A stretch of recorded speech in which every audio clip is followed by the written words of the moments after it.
their presence. They pass through your days like background noise. And then there's that one person. You don't just meet them, you feel them. Your nervous system shifts around them.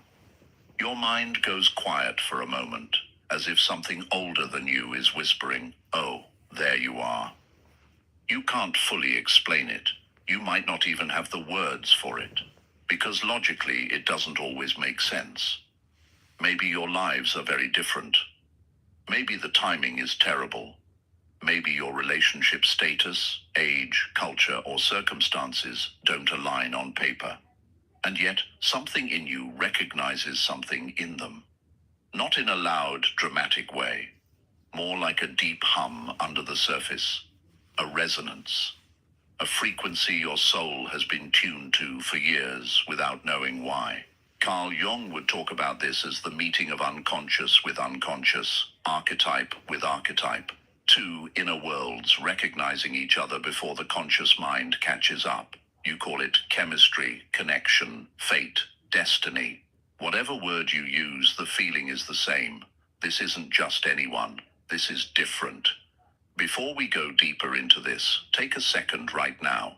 If there is one person you can't fully explain but you feel on a soul level, type the word aligned in the comments. Not a whole story, just that word. It's your way of honoring that some bonds are bigger than logic. And if you're new here, remember to like and subscribe so you don't miss the next time your soul needs a message like this. At the end of this video, there will be a playlist on the end screen. Save it for tonight when you're falling asleep. Now, what does it really mean when two souls lock into the same frequency? It doesn't mean the relationship will be easy. It doesn't mean nothing painful will ever happen. It doesn't mean you'll never be challenged. It means that beneath all the noise, distance, time, silence, fear, there is a shared field where your energies recognize and resonate with each other. Once that happens, no surface-level obstacle can truly erase that recognition. Let's walk through what this looks and feels like in the language of spirit, psychology, and lived experience. First, there is the quiet recognition. Sometimes it's instant, a conversation that flows as if you've been speaking for years, a moment when your eyes meet and you feel like you're remembering, not discovering. Other times, the recognition is slow. You don't realize how deep it runs until much later. One day you wake up and notice how much space they occupy in your inner world. Either way, it's not just attraction. Attraction can be loud, chaotic, ego-driven, hormonal. Recognition is different. It feels like, I know this energy. I've felt this before in dreams, in ideas, in quiet longings. You feel unusually safe sharing certain truths with them. You find yourself revealing things you don't tend to tell others, not because you're careless, but because your soul feels seen. Jung would say that this person might carry an archetype for you, a symbolic figure your psyche has been searching for. The wise one, the lover, the companion, the mirror. And when they appear, your inner world leans toward them like a plant toward light. This doesn't mean they're perfect. It means there is a resonance between your inner worlds. Your fears speak the same language. Your dreams hum in the same octave. Your wounds recognize each other's scars. Then comes the fear. When two souls meet at this depth, peace is not the only thing that awakens. Your defenses do too. You might suddenly feel exposed. You might overthink everything you say. You might feel both pulled and pushed away at the same time. Because this kind of connection doesn't just touch your ego. It touches your shadow. You begin to see parts of yourself reflected in them. Your softness, your longing, your spiritual hunger, your unresolved pain. And it's intense. On one hand, you feel deeply understood. On the other hand, you feel deeply vulnerable. So you may distance yourself. You may start arguments over small things. You may convince yourself they don't care, or that you don't care, not because the connection isn't real, but because it is. Your system is afraid of what it means to be that known. Jung taught that the soul doesn't just crave union, it fears it too. Because to be truly known is to have your masks, defenses, and personas gently peeled away. When two souls lock into the same frequency, everything false starts to shake. That can be terrifying. You might feel drawn to run. They might too. But the frequency doesn't break. It just waits. Life begins to test and separate. This is where many people mistake a soul-level connection for a cruel game. You meet. You connect. Something raw and beautiful stirs between you. And then, life happens. Distance, jobs, family, other relationships, fear, circumstances pull you apart. Misunderstandings arise. Timing collapses. You might think, if this was real, all of this wouldn't be happening. If we were meant to be in each other's lives, it would be easier. But often, the opposite is true. When two souls with deep resonance meet while still carrying heavy wounds, old patterns, and unread lessons, the universe does something protective.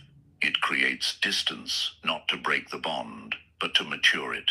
You are sent back into your own life to grow. They are sent back into theirs to do the same. Your nervous system needs healing. Your inner child needs attention. Your shadow needs integration. So you are separated not as punishment, but as preparation. If everything aligned instantly without growth, you would eventually recreate the same cycles with this soul that you did with others. Jealousy, fear, control, self-betrayal. So life says, not yet. Heal a little more. Know yourself a little deeper. Break a few patterns first. When two souls lock into the same frequency, the bond doesn't disappear just because the physical closeness does. It goes underground for a while.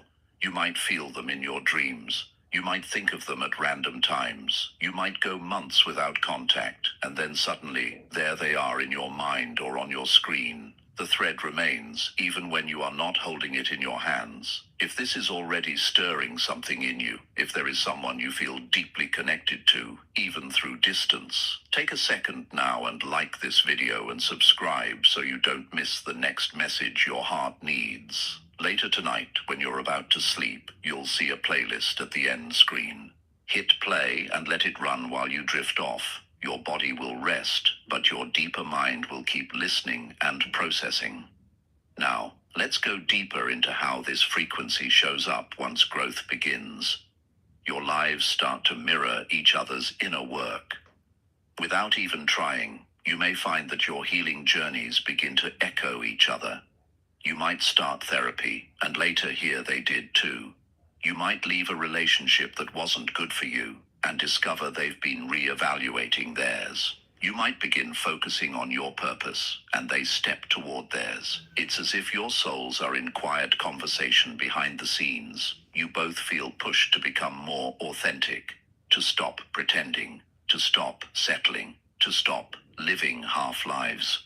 Jung would say the self, the deepest center of who you are, is guiding you both toward wholeness. You might not talk every day. You might not talk at all for a period. But when you do connect again, you notice the alignment, the themes that show up, the lessons you've been learning separately that match, the way your thoughts and realizations seem to rhyme with theirs.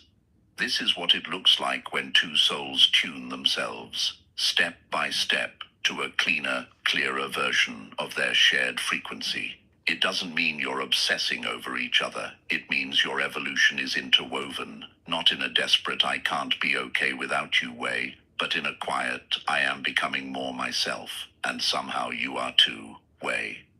The more you both grow, the less frantic the connection feels.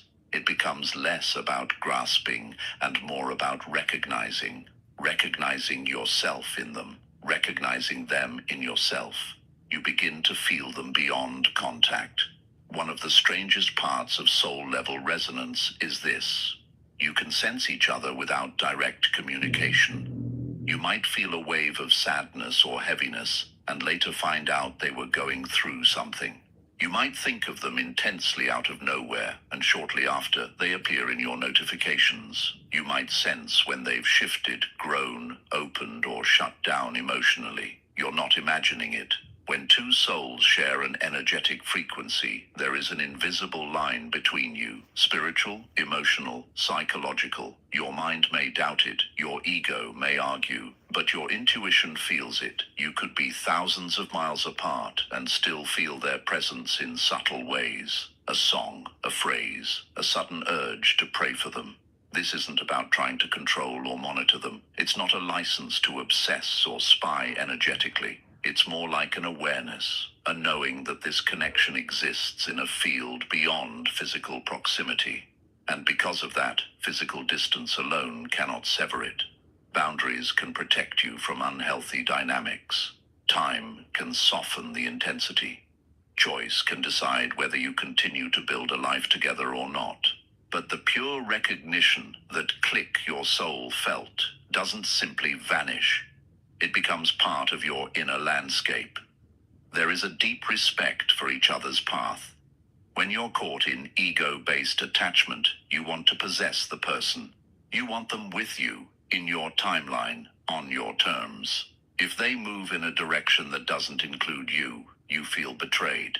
But when two souls truly share a frequency and have matured into that connection, something shifts. Love becomes less about control and more about respect. You want what is genuinely best for them, even if it doesn't look exactly like the fantasy you once had. They want what is genuinely best for you, even if it means giving you space, watching you move toward your purpose, cheering from a distance when needed. You understand on a deep level that your paths are sacred. If you are meant to walk closely together in this lifetime, you will both know, and you will both choose it. If you are meant to influence each other profoundly and then part ways, you can still honor what you shared without turning it into a tragedy. When souls are aligned in frequency, they recognize that trying to force the wrong timing, the wrong version of each other, or the wrong circumstances will only hurt the bond. So instead of clinging, you allow. You keep growing. You keep listening to your own guidance. You keep following peace, not fantasy. And that paradoxically protects the connection more than trying to hold on tight ever could. You both become less scared of being truly seen. In shallow connections, you show your mask. In frequency-matched connections, you end up showing your soul. It's not instant. It's not glamorous. It's often messy. You may go through cycles of opening up and getting scared, revealing parts of your story and then wanting to hide, feeling safe and then feeling exposed. But with time, with healing, with honesty, you begin to notice something. This person has seen parts of you that others never saw, and they stayed human about it, not perfect, not always knowing what to say, but present. They've seen your tears, your shame, your contradictions. They've watched you wrestle with your shadows. They've heard your doubts, your cravings, your mistakes, and instead of using them as weapons, they hold them as reality. When two souls lock into the same frequency, they don't just resonate at the light, they resonate at the shadows too. Your traumas may not be identical, but you understand each other's emotional language. You don't have to translate why something hurt. You don't have to defend why something matters to you. Of course you feel that way, is something you both instinctively offer. That level of being seen can be terrifying at first, but it slowly becomes one of the safest places you know. And then there is peace. For all the intensity, synchronicity, and spiritual language around soulmates or twin flames, there is one simple sign that two souls are truly aligned. Peace. Not the absence of all conflict. Not a perfect relationship with no misunderstandings. Peace that says, I can breathe here. I am not performing here. My nervous system is not in constant fight or flight here. Even when you argue, something in the connection remains steady. Even when there is distance, something in the bond feels intact. Even when you choose yourselves and your growth over immediate gratification, you feel guided instead of abandoned. When two souls lock into the same frequency, they become a kind of home to each other. Not a cage, not a crutch, but a home. A place where both can return, inside or outside of the relationship, to remember who they are. And that is why nothing can truly separate them. Not because life won't move you into different chapters. Not because you're guaranteed a romantic happy ending. Not because you can bypass free will, responsibility, or self-respect. But because the recognition lives in you now. You carry it into every future relationship, every future choice. You carry the lesson, the love, the mirror, the awakening. In that sense, even if your paths diverge in form, the frequency remains part of your soul. If you felt this kind of connection, messy, beautiful, intense, peaceful underneath the fear, type the word frequency in the comments. Just that one word. It's your way of saying, I honor the souls who have woken something deep inside me, even if life is still unfolding. And if this spoke to your heart, take a moment to support this space. Please like this video, subscribe to the channel, and tap the notification bell so you don't miss the next time your soul needs a message like this. And when you're about to sleep tonight, don't just scroll away. The playlist is at the end of this video. It will pop up on the end screen. Hit play on that playlist and let it run in the background as you drift off. Your body will rest, but your subconscious will keep listening, keep healing, keep choosing you. Save the playlist, fall asleep with it, and let these messages sink from your mind into your soul.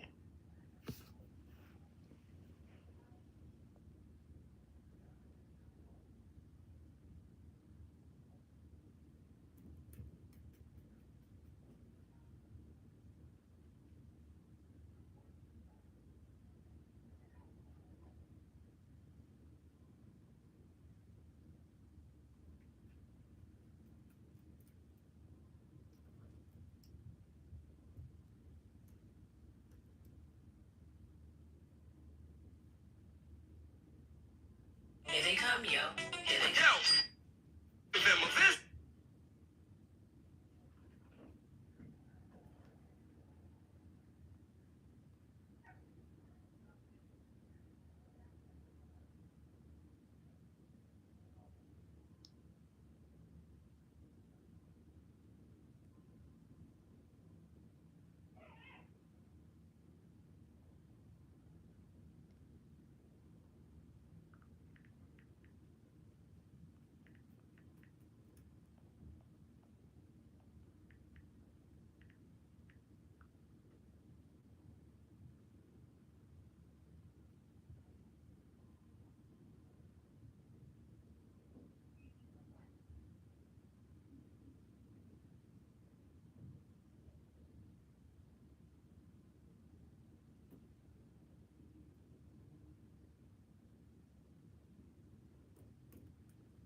My name's Kate.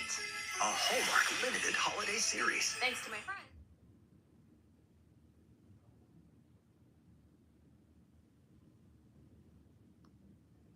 To everybody here today, I want to talk about something we don't usually think about, the weight of our absence. See, when you walk into a room, your presence can be felt, your words, your energy, your vibe. But when you're not there, when your voice is missing, when your energy is withdrawn, But that's when people realize your true value. So tonight, I want to break down why your absence often speaks louder than your presence. Not just in relationships, but in business, family, and even in your own self-respect. Absence has a way of saying things your presence can't. When you're always in the room, always available, always giving, people get used to it. They start to assume it's just part of the background, like electricity in a house. Nobody thinks about the lights being on until the power cuts out. That silence, that darkness, that sudden shift, it makes people recognize what they had and how much it mattered. See, when you're around all the time, your consistency becomes invisible. It's like air. We don't appreciate oxygen until we can't breathe. Your presence can be taken for granted, but your absence, that speaks in volumes. And it echoes deeper because it forces people to stop, reflect, and reevaluate.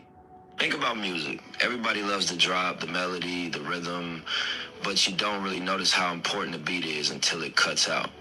That moment of silence is powerful because it makes you realize the beat was holding the whole track together. Life is the same. You might be the beat in your family, your business, your crew, but as long as you're present, moving things forward, people might overlook how much of the structure rests on you. Step back and suddenly the silence is loud, the void becomes undeniable. I'll give you a clear picture. Let's say you're the one in your household who always keeps things running. You make sure bills get paid, kids get fed, everything stays in motion.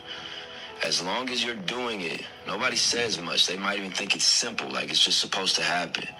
But the moment you stop, the moment you remove yourself from that equation, everything slows down, maybe even falls apart. Then people start to see, damn, this person was holding more weight than I realized. Your absence made your value visible. Sports show this truth every season. Think about that star player on the basketball team. When he's on the court, people might get caught up in highlight dunks, flashy moves, the crowd's energy. They'll celebrate the star, but they might overlook the player who's quietly holding the defense together, setting picks, moving the ball. That player is the glue. And the team might win consistently because of him. But as long as he's present, his role can get overlooked. Then one day, he gets injured. Suddenly the team can't close games, can't maintain rhythm, can't execute plays the same way. Reporters start saying they're really missing that guy. The absence shouts what the presence whispered. It works the same in relationships. When you're always there for someone, always answering calls, always pulling up, always making time, people can slip into expecting it. It's human nature. Familiarity can blind us to value.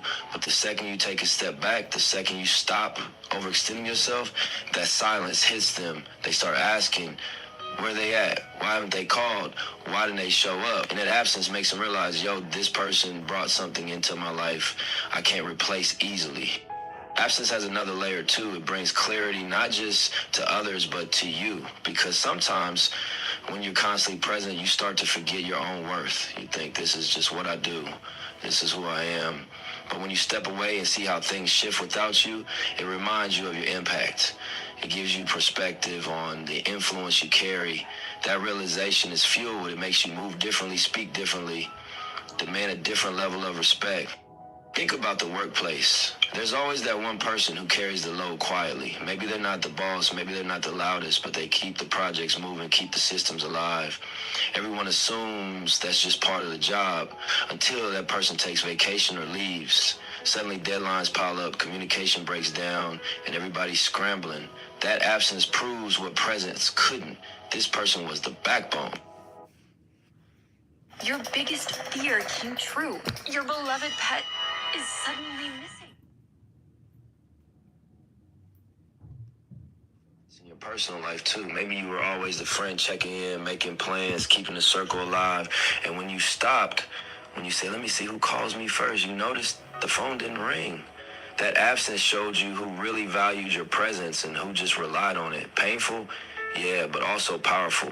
Because it teaches you that your energy isn't free, your time isn't disposable, and your value isn't negotiable. Absence exposes gratitude or the lack of it. It's like water in a drought. Suddenly people realize how vital it is. And the truth is, people often need that silence to understand your sound. They need the void to see the substance. Without that pause, without that gap, they might never acknowledge what you truly bring. And here's the part most people miss. Absence isn't just about others recognizing your value. It's about giving yourself the space to recognize it too. Because if you never step back, if you never pull your energy from the table, you can end up trapped in cycles where you give endlessly but receive little. Your absence creates the mirror. It reflects not only what others feel when you're gone, but also what you deserve when you return. And let's be real, absence isn't always a choice. Sometimes life forces it, sometimes it's sickness, loss, or distance that creates the gap. And in those moments, the lesson is harsh but clear. Value the people around you while they're here, because once they're absent, that silence can be deafening. Families feel this when a grandmother who held everything together passes away. While she was here, Sunday dinners seemed automatic. The family bond felt natural, but once she's gone, the gathering stopped, the glue dissolves, and everyone finally understands she was the foundation. Her absence became louder than her presence ever was. That's why absence is powerful. It's not about being missed just for ego. It's about the truth surfacing. Presence can get drowned out by noise, but absence cuts through it with silence. It forces people to notice. It forces people to reckon with what you mean. So when you feel overlooked, don't always push harder to prove your presence. Sometimes the strongest move is stepping back, letting your absence speak for itself.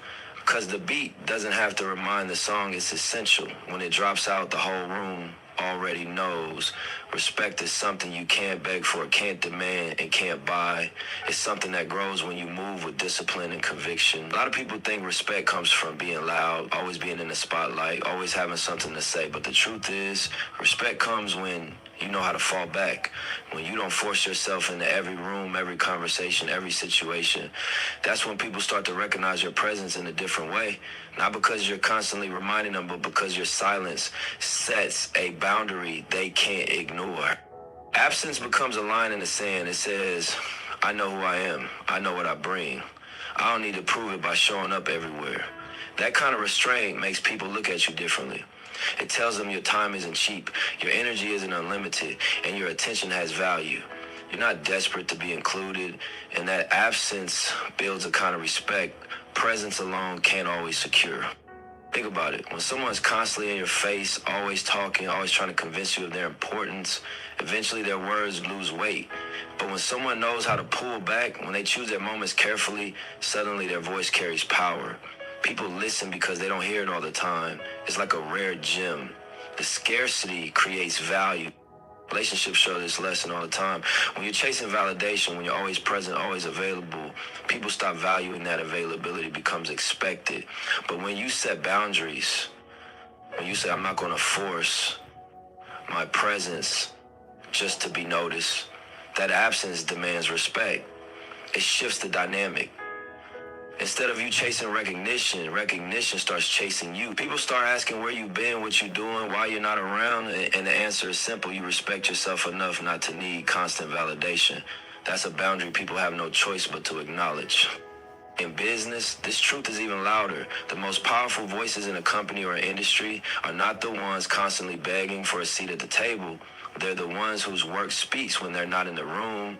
They're the people whose absence from a meeting is felt because everyone knows the direction can't be set without their vision. Your absence becomes a signal of power when it's backed by results. Look at history. When Steve Jobs was forced out of Apple, the very company he started, many thought the business could carry on without him. On the surface, it seemed like Apple would continue just fine, but in his absence, the cracks showed. Innovation slowed, vision got cloudy, and the company lost its edge. The absence of his leadership revealed just how vital he really was. It's like coal to humans. It got to the point where they had to bring him back, and when they did, his return didn't just save Apple. It reshaped the entire tech industry.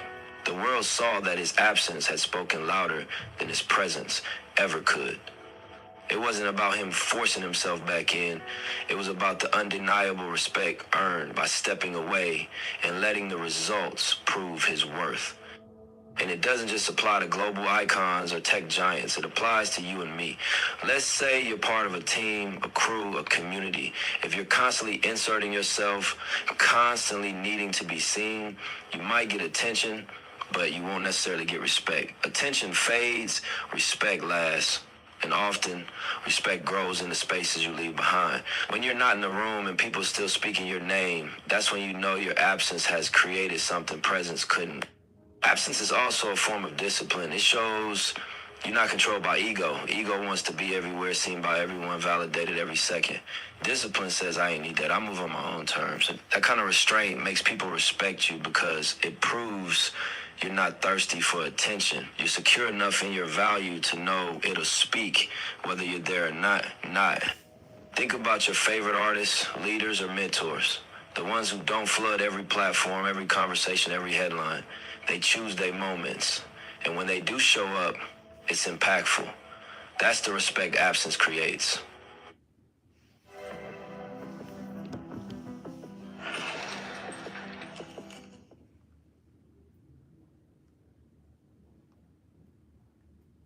It's the same reason a rare album drop or a surprise appearance means more than a constant flood of content. Scarcity breeds respect. Even in friendships, absence builds value. If you're always the one calling, always the one pulling up, always the one filling in the space, it can create imbalance. But when you step back, when you let silence fill the air, you start to see who reaches for you. And in that process, people start to realize you're not just someone to take for granted. You're someone they need to respect if they want you in their life. Respect, built from absence, also protects your peace. It keeps you from being stretched thin, from being in places that drain you instead of feed you. Not every room deserves you. Not every conversation requires your voice. When you're selective with your presence, people learn not to waste it. They learn that if you're in the room, it's because it matters, and that weight, that intentionality, is what makes your presence respected instead of expected. Look around your own life. Think about someone who stepped back, maybe from a relationship, a workplace, or even from your circle. At first, it might not have seemed like a big deal, but as time went on, you realized the role they played. Their absence made their presence more respected in hindsight. Now flip that mirror. Imagine what people are realizing about you in your absence. Imagine the respect building quietly while you're not forcing yourself to be seen. Respect created through absence isn't loud, but it's lasting. It's not about proving yourself every day. It's about moving with such conviction that your absence itself is proof. Proof of your boundaries, proof of your value, proof of your discipline. People respect that because deep down they know it's rare. Most people are desperate to be noticed. Few are strong enough to let absence speak. That's why absence is powerful, because when you learn not to force yourself into everything, when you trust your value enough to step back, respect starts to rise. And once people learn to respect your absence, they'll never look at your presence the same again. Growth don't come from standing still. Growth comes from movement, from change, from stepping away from the things that feel too familiar. Sometimes you gotta remove yourself to grow, because staying in the same place with the same people and the same patterns can trap you. It can keep you living small, repeating the same cycle over and over until you forget you even got the potential to break free. That's why absence can be the most powerful gift you give yourself, not because you're running from something, but because you're making space for who you're meant to become. When you're constantly present in the same environment, it's easy to get stuck in habits that don't push you forward. The same conversations, the same routines, the same expectations. It feels comfortable, and comfort can be dangerous because it tricks you into thinking you're safe when really you're just stagnant. Absence breaks that cycle. When you step away, even just for a season, you create distance, and in that distance, something powerful happens. You start to see things differently. You start to think differently. New ideas come. New opportunities show up. New relationships begin to form. That's the kind of growth you can't buy and you can't fake. You only get it by giving yourself space. Think about it like a seed. If you plant a seed in a pot that's too small, it'll grow for a while, but eventually the roots hit the edges and it stops developing. It's not because the seed isn't capable. It's because the space was too limited. But if you move that same seed into a bigger pot, or better yet, into the ground, it starts to expand. It grows in ways it never could before just because the environment changed. That's what absence does for you. It's like replanting yourself in a space where your roots got room to spread. A lot of us feel this with our hometowns. You grow up surrounded by the same streets, the same schools, the same energy, and those places shape you, no doubt. But if you never leave, you never test yourself. People might question why you want to step away. They might say, you think you're too good for us, or ain't nothing out there you can't find here, but deep down you know Staying would mean settling, because stepping out allows you to grow in ways that staying never could. You start seeing how other people move, you pick up new game, you're exposed to opportunities that never existed back home, and when you come back, you're not the same person. You've grown, you've elevated, and now instead of blending in with the same cycle, you stand out because you carry experiences that absence made possible. And it's not just about physical space. Sometimes it's about emotional and mental space too. You might need to step away from a friendship, a relationship, or even a job that's holding you back. Not because you don't care, but because you recognize that staying too close to something that no longer challenges you will shrink your potential. It's like staying in a room with no windows. You don't see the sunlight until you step outside. That first breath of fresh air, that's what growth feels like when you create space through absence. Take someone who spends every night at the same bar with the same group of people. It feels like community, but after years, nothing changes. Same drinks, same conversations, same problems. One day, that person decides to stop showing up. At first, people might get mad. They might say, you switched up. But in that absence, the person starts hitting the gym, picking up a new skill, maybe building a side business. A year later, their life looks completely different. And when they walk back in the room, everyone sees it. That absence created growth, that growth created respect, and that respect opens doors they never even knew existed. It works the same in business. If you're always buried in day-to-day tasks, you never step back to see the bigger picture. Sometimes you need to pull yourself out of the grind long enough to evaluate, to strategize, to imagine something greater. Some of the biggest companies, biggest brands, biggest movements were born because someone had the courage to step back and say, let me look at this differently. Absence from the noise gave them the clarity to build something new. And there's a personal side to it too. You can't heal if you're always surrounded by the same triggers. Sometimes you need to create absence from the chaos to find peace. You need to step back from social media, from toxic circles, from environments that drain you, so you can hear your own thoughts again. In that silence, you rediscover who you are and what you want. That's growth. The truth is, people won't always understand your absence. They'll take it personal. They'll think you're abandoning them or acting brand new. But the reality is, you're choosing yourself. You're choosing your future over your comfort. And anybody who really loves you, anybody who truly wants to see you win, will understand that growth requires space. They'll see that your absence wasn't rejection, it was evolution. What's powerful is when you come back after creating that space, the difference is undeniable. You're sharper, wiser, more focused. You see opportunities others can't. You bring back knowledge, resources, connections, and vision that didn't exist in the environment you left, and that difference becomes your advantage. That's how leaders are made. That's how legacies are built. Not by staying stuck in the same cycle, but by stepping away, growing, and returning stronger. So if you feel like you've outgrown the room you're in, don't be afraid to create absence. If you feel like you're repeating the same patterns, don't be afraid to step back. Your absence is not a loss. It's an investment. You're not leaving people behind, you're leaving limitations behind. You're not running from something, you're running toward growth. And when you return, you won't be the same. You'll be the proof that absence is sometimes the only way to create the space you need to truly grow. Loyalty is one of those words everybody loves to say, but very few really live. People will tell you they love you, they're solid, they'll ride with you no matter what. But you can't measure loyalty by words spoken when you're standing in the room. Anybody can smile in your face, clap when you win, act supportive when the spotlight is on you. The real test of loyalty comes when you're absent. When you're not around to watch, when you're not present to correct, when you're not in the picture to hold people accountable, that's when the truth reveals itself. Absence strips away the performance because presence creates pressure. People act a certain way because you're watching. But once you step away, once you remove your presence, you find out who is genuine and who is acting. If they only ride for you when you're in the room, that's not loyalty, that's theater. That's somebody auditioning for your trust. Real loyalty is proven in silence, in the dark, when nobody's looking. It's what people say about you when you're not in the conversation. It's how they hold your name when you're not there to defend it. It's how they protect what's yours when you're not there to guard it yourself. Think about relationships. If your partner is only faithful when you're in the same room, that's not love. That's fear of being caught. But if they carry that same respect, that same devotion, even when you're thousands of miles away, that's loyalty.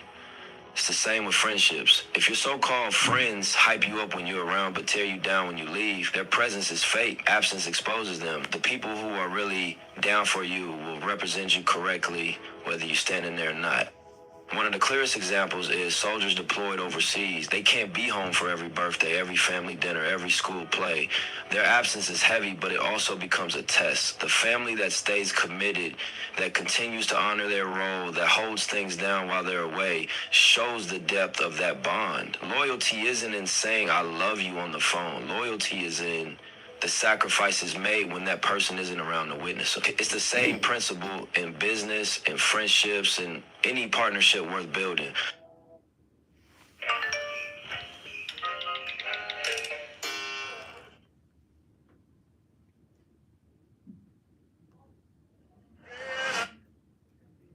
Absence is necessary because it reveals who is only attached to the benefits of your presence. Some people only show up because of what they can get from you.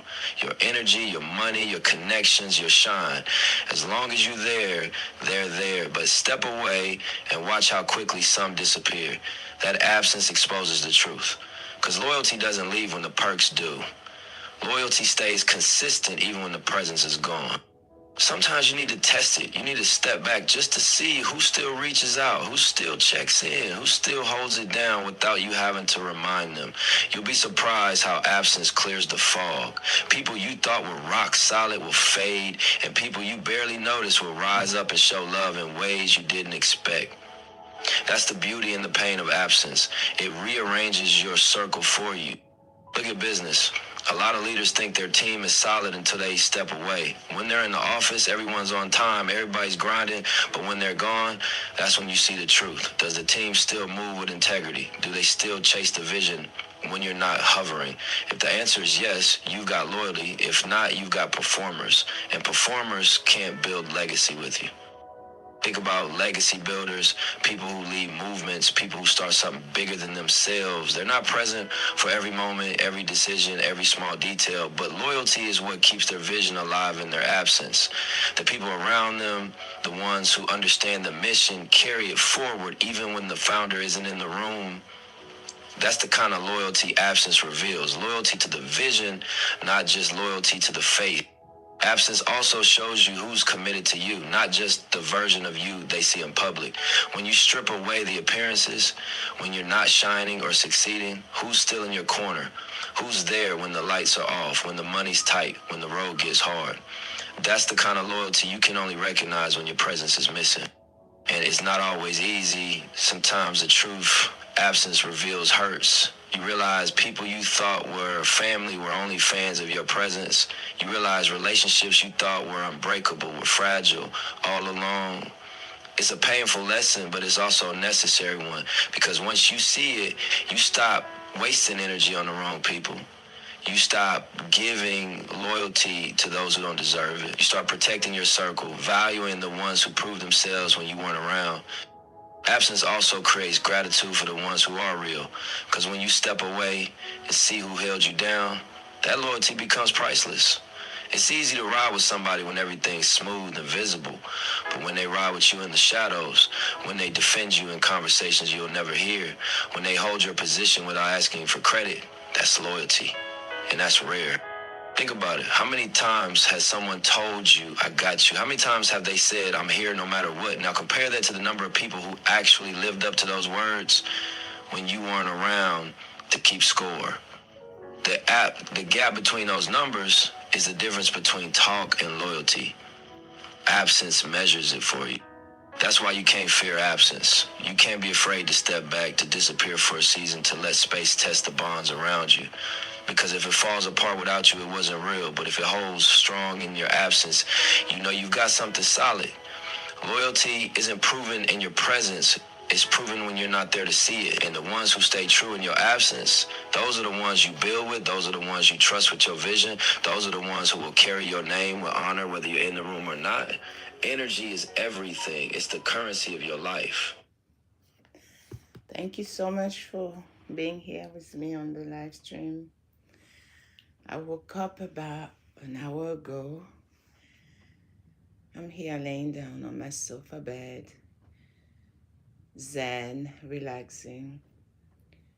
Thank you so much for being here, for supporting the channel, Learn with Nia. This was AI Nipsey Hussle. Why your absence speaks louder.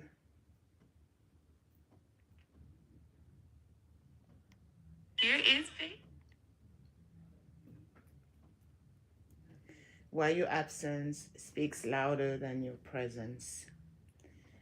So much wisdom, so much wisdom.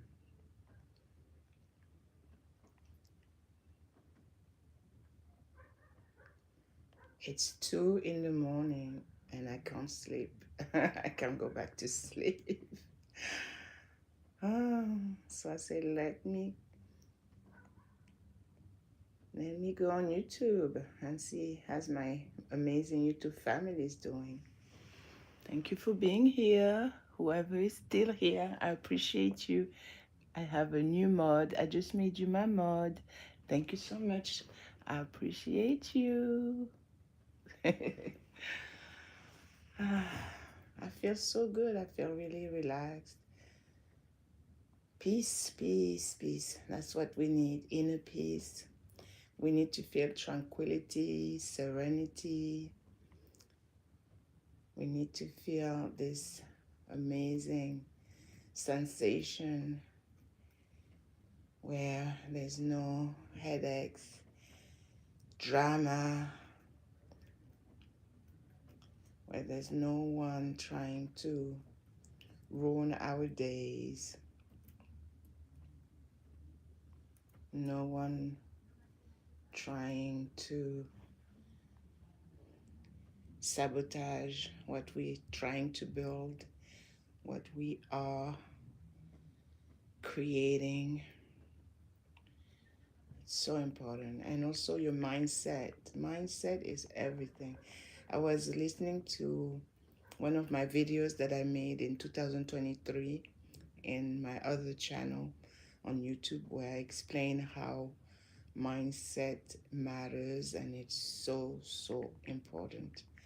I had this book called Limitless from the author, badass, amazing keynote speaker Jim Quick, where he explains why your mindset matters, and why it is so important.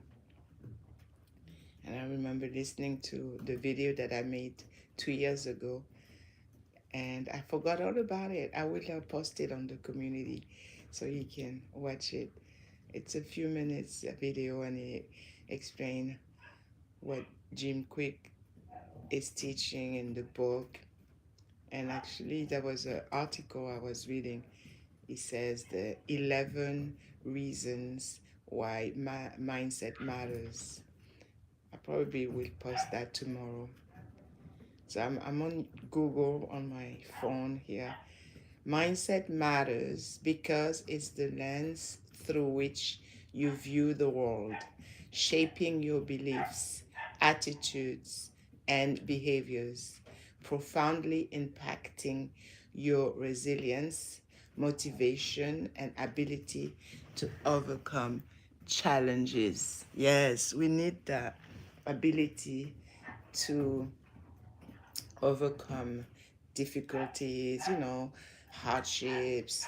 And some of us who've been through, let's say, for example, narcissistic emotional abuse, we are survivors, and this trauma is intense. Whoever here on my channel who has been a victim of narcissistic abuse, you know how it is a roller coaster, and it's suffocating, it's draining mentally, emotionally, psychologically. So yes, it's very important. The mindset, the the way you deal and how you cope with it, and to always remember to have balance, to forgive yourself. I always share my story, how I had to forgive myself. I had to accept the bad decisions I made in terms of looking for love in all the wrong places, and choosing men that ended up not being the right for me, the right fit for me. It's your self-love and self-esteem, self-respect, self-worth that is in jeopardy when you refuse to acknowledge that you don't set boundaries, that you are a people pleaser, and that you're allowing certain individuals to hurt you. But once you wake up from that, it's a light bulb moment, like eureka! All of a sudden realize, wow, I'm such a badass. I'm such an amazing woman. I'm an awesome guy, and I don't deserve this. These people, they chose the wrong person to abuse. And then all of a sudden you realize, wow, this was actually a blessing in disguise because he showed their true colors, and he real actually it did put me in a position where I realized that actually I'm someone not to play with, not to mess with. Like they said, when the empath, she realizes or he realizes their superpower and all the greatness inside them, they become super empath. Have you heard that? Super empath. And the super empath is the worst nightmare for a narcissist, because when we finally wake up from our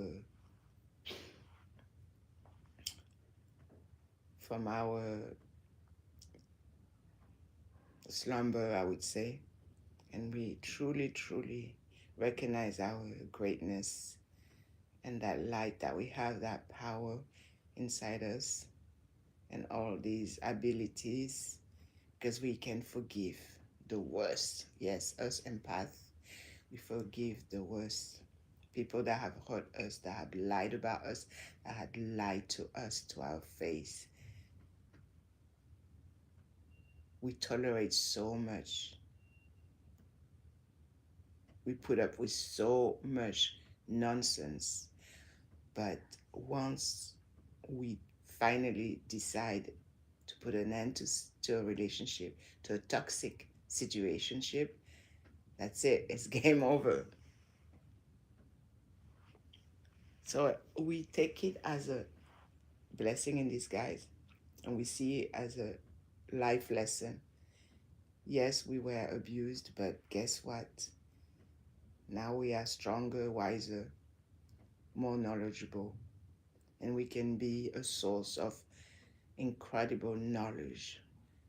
People will come to us, ask for our advice, and we can make a difference by helping and saving lives. Yes, us survivors, because we made it alive. We made it out alive. So now we can finally help other people, so there would not be any future victims of domestic abuse. This is why it's so important to see what has happened to you as a gift, as a blessing in disguise. Now you are able to help people. So that could be your new mission in life, where you are going to save so many lives. I know that when I wrote my story in that book called You Were Made to Be Unstoppable, that is published on Amazon by my amazing mentor, Nim Stant, in 2021, the mere fact that I wrote my story and the readers read it, I know a lot of people chose to finally get out of their toxic, abusive relationship.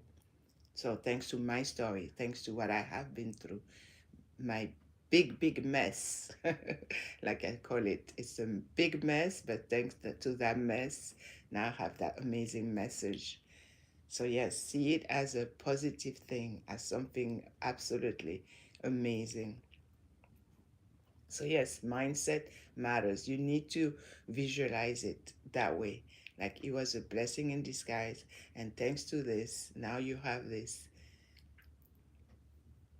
obligation to go out there, share your story, tell your story so you can save lives, so you can impact people's lives in a positive light. Mindset matters, yes.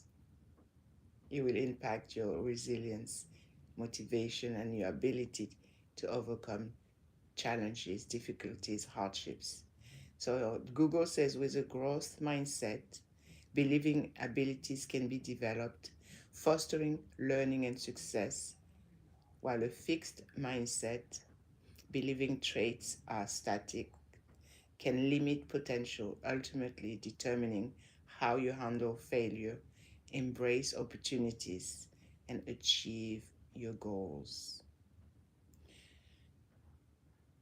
Your mindset triggers specific responses to situations, guiding your actions and choices from daily tasks to major life decisions.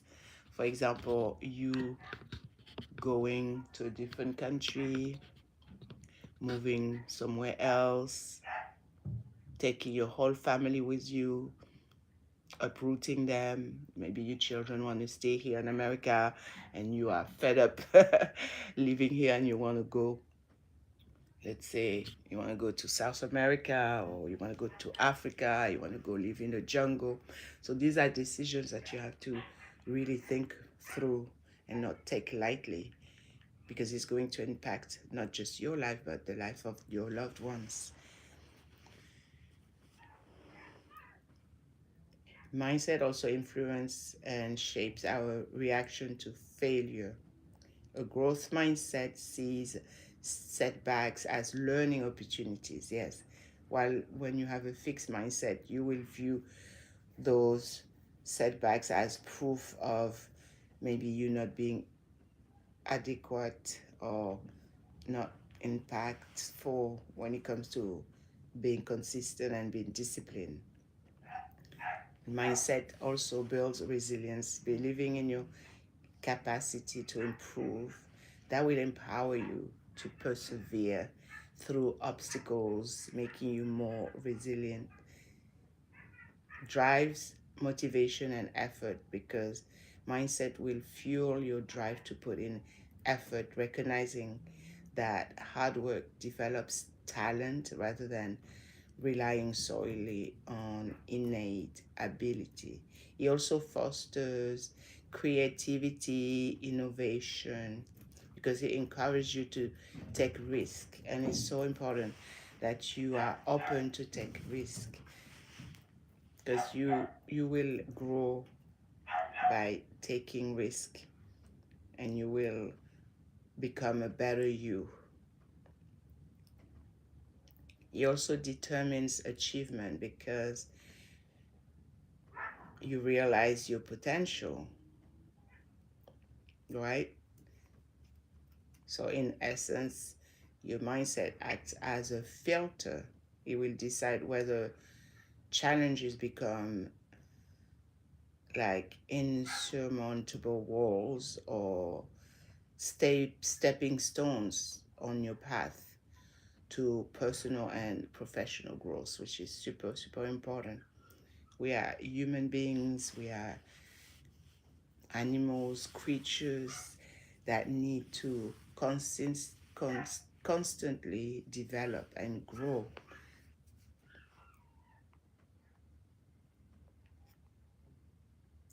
There's a Stanford magazine article that reads why mindset matters, because let me remember, where is that article? Let's see.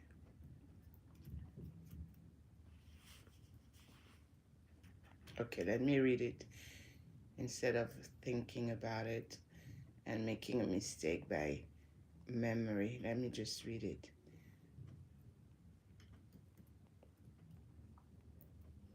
According to Stanford psychologist Carol Dweck, you will reach new heights if you learn to embrace the occasional tumble. So that was written September 20th, 2017.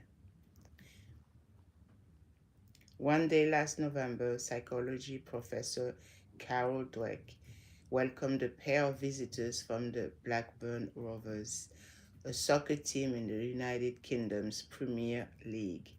The Rovers Training Academy is ranked in England's top 3, yet performance director Tony Faulkner had long suspected that many promising players weren't reaching their potential. Ignoring the team's century-old motto, arte et labore, or skill and hard work, the most talented individuals disdained serious training. On some level, Faulkner knew the source of the trouble. British soccer culture held that star players are born, not made. If you buy into that view and are told you've got immense talent, what's the point of practice? If anything, training hard would tell you and others that you're merely good, not great. Faulkner had identified the problem, but to fix it, he needed Dweck help. A 60-year-old academic psychologist might seem an unlikely sports motivation guru, but Dweck's expertise and her recent book, Mindset, The New Psychology of Success, bear directly on the sort of problem facing the Rovers. Through more than 3 decades of systematic research, she has been figuring out answers to why some people achieve their potential while equally talented others don't. Why some become Muhammad Ali, the greatest boxer, yes, my favorite boxer, and others Mike Tyson, my second favorite boxer. The key she found isn't ability. It's whether you look at ability as something inherent that needs to be demonstrated or as something that can be developed. What's more, Dweck has shown that people can learn to adopt the latter belief and make dramatic strides in performance. These days, she's sought out wherever motivation and achievement matter, from education and parenting to business management and personal development. Yes, I spoke about personal development, it's so important. As a graduate student at Yale, Dweck started off studying animal motivation. In the late 1960s, a hot topic in animal research was learned helplessness. Lab animals sometimes didn't do what they were capable of because they'd given up from repeat failures. Dweck wondered how humans cope with that. I asked, what makes a really capable child give up in the face of failure where other children may be motivated by the failure? She recalls. At the time, the suggested cure for learned helplessness was a long string of successes. Dweck posited that the difference between the helpless response and its opposite, the determination to master new things and surmount challenges, lay in people's beliefs about why they had failed. People who attributed their failures to lack of ability, Dweck thought, would become discouraged even in areas where they were capable. Those who thought they simply hadn't tried hard enough, on the other hand, would be fueled by setbacks. This became the topic of her PhD dissertation. Students for whom performance is paramount want to look smart, even if it means not learning a thing in the process.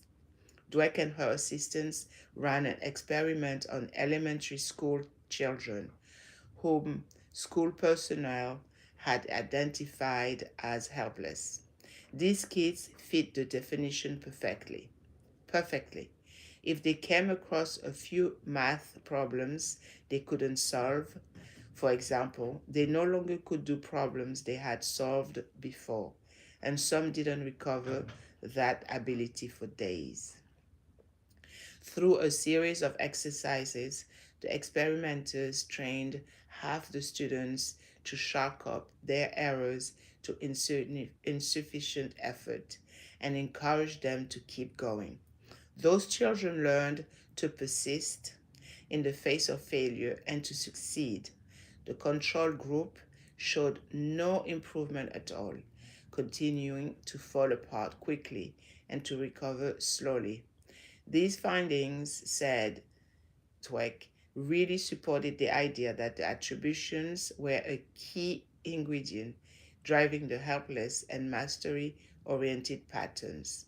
Her 1975 article on the topic has become one of the most widely cited in contemporary psychology. Attribution theory, concerned with people's judgments about the causes of events and behavior, already was an active area of psychological research, but the focus at the time was on how we make attributions, explained Stanford psychology professor Lee Ross, who coined the term fundamental attribution error for our tendency to explain other people's actions by their character traits, overlooking the power of circumstances. Dweck, she says, helped shift the emphasis from attributional errors and biases to the consequences of attributions, why it matters what attributions people make. Dweck had put attribution theory to practical use. She continued to do so as an assistant professor at the University of Illinois, collaborating with then graduate student Carol Diner to have children think out loud as they faced problem solving tasks, some too difficult for them.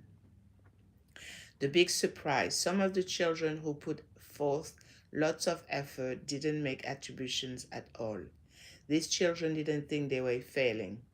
Diner put it this way: failure is information. We label it failure, but it's more like, this didn't work, I'm a problem solver, and I'll try something else. During one unforgettable moment, one boy, something of a poster child for the mastery oriented type, faced his first stumper by pulling up his chair, rubbing his hands together, smacking his lips, and announcing, I love a challenge. Such zest for challenge helped explain why other capable students thought they lacked ability just because they hit a setback.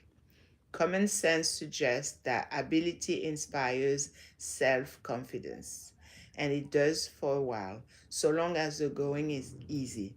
But setbacks change everything. Dweck realized, and with colleague Aileen Elliott, soon demonstrated that the difference lay in the kids' goals. The mastery oriented children are really hell bent on learning something, Dweck says, and learning goals inspire a different chain of thoughts and behaviors than performance goals. Students for whom performance is paramount want to look smart, even if it means not learning a thing in the process.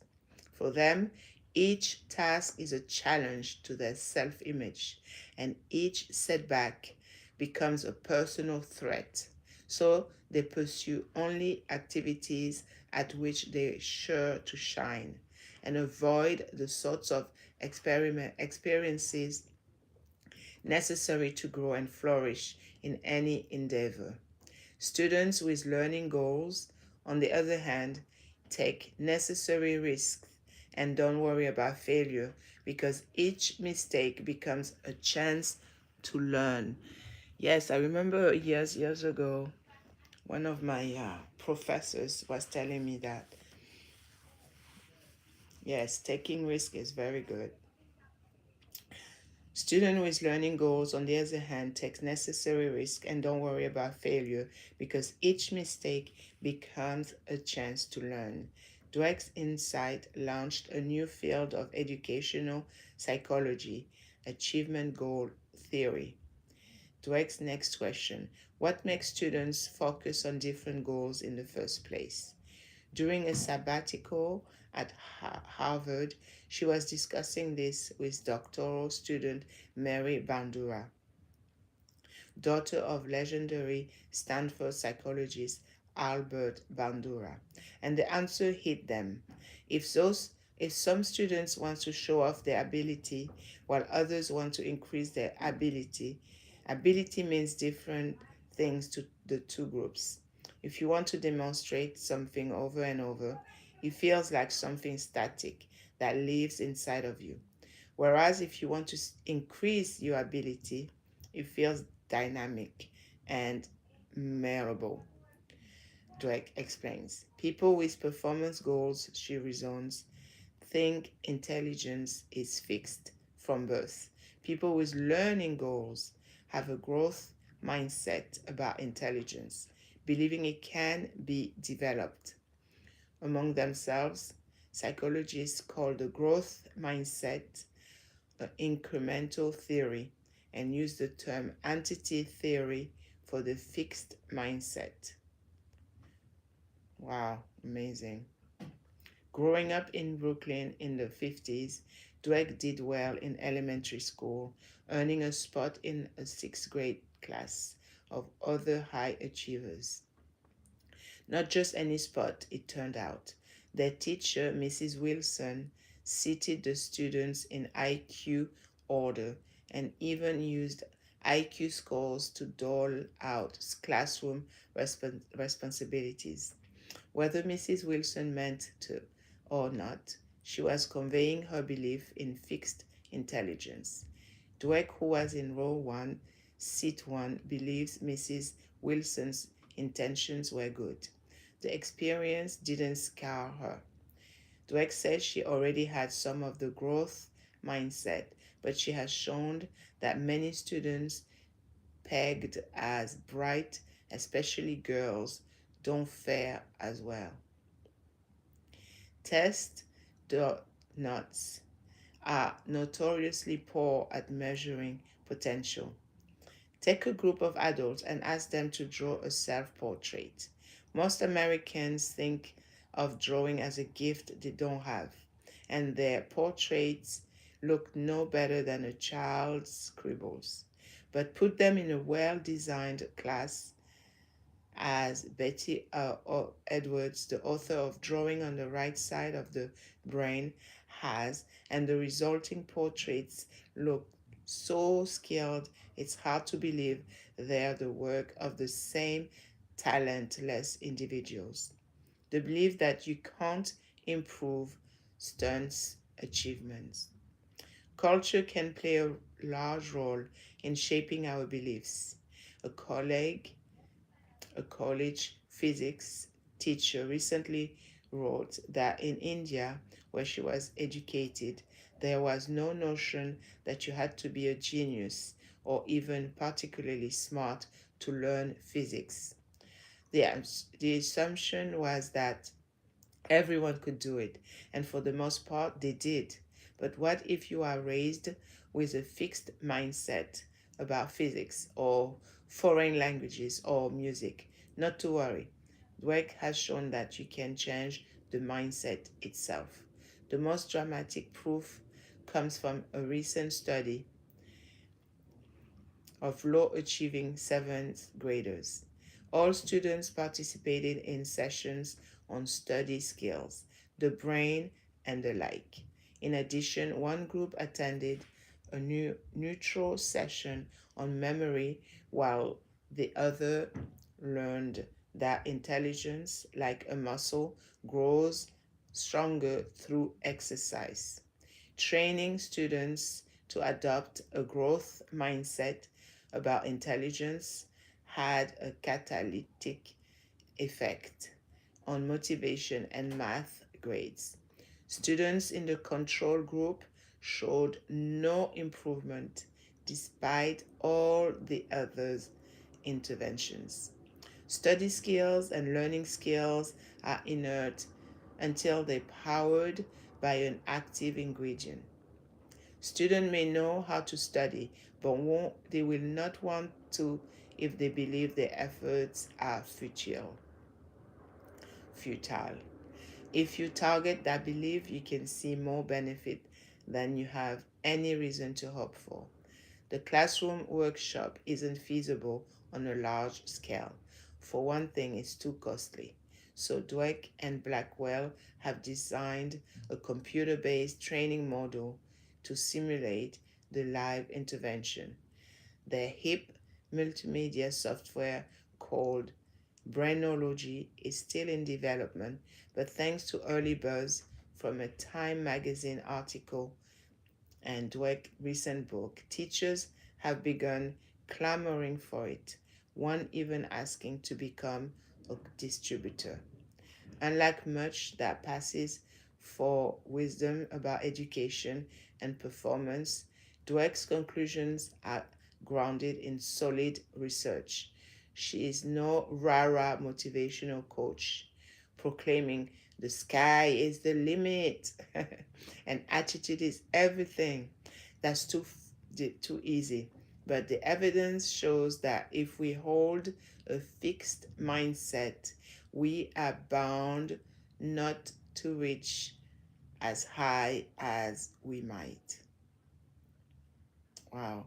Yeah, it's all about mindset. That's it. All right, I'm going to end the live stream. Thank you so much for being here. If you stayed that long, you are amazing. I love you and I appreciate you. Whoever stopped by and just listened for a little while, I also appreciate you. I love you and thank you so much. All right, I'm out. It's almost 3 in the morning and now I'm starting to feel like sleep is coming. Thank you so much. I love you. This is Nia.